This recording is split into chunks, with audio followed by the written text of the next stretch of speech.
એટલે પેમેન્ટ પણ તમારા પીપોદરા મંડળી થ્રુ થાય છે અને જૂના પીપોદરામાં જે કંઈ પણ દૂધ આવે છે એના પાકા પુરાવા તમને જોઈતા હોય તો તમારા રેકોર્ડમાં પણ છે. જે ગયા વર્ષે એટલે વર્ષ 24-25માં તમારા જૂના પીપોદરાનું દૂધ 17 લાખનું હતું અને આ જે વર્ષ 25-26માં એટલે આ ફેબ્રુઆરી સુધી પકડાયું દૂધ ત્યાં સુધી તમારું 1.5 કરોડનું દૂધ છે. તો 17 લાખ ક્યાં અને 1.5 કરોડ ક્યાં? તમારા જૂના પીપોદરામાં કોની પાસે આટલી બધી પશુઓ આવી ગયા દુધારા?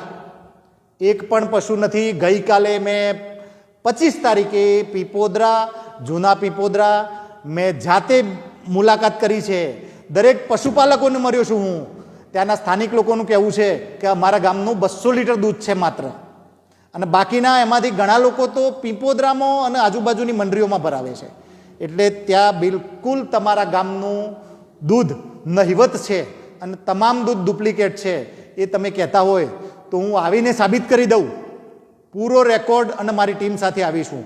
તમારું દૂધ જે સંજોગોમાં જે ટેન્કર પકડાઈ એ દિવસે એના બીજા દિવસે તમે જે પીપોદરાની દૂધ મંડળીના ગ્રાહકો મારફતે ત્યાં દૂધ ભરાયું એ પણ અમને મેસેજ મળ્યા.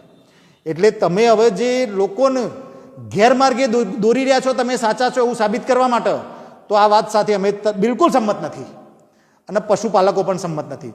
જો સ્થાનિક દૂધ મંડળીનો SNF 85 કરતો નીચે જાય તો તમે પાણીના ભાવે દૂધ લઈ લો છો અને તમારા ત્યાંથી ડુપ્લિકેટ દૂધ તમે બનાવીને મોકલો છો. આ તદ્દન સત્ય વાત છે. તમે જો છટકવાની કોશિશ કરતા હોય તો એ બિલકુલ ખોટી વાત છે.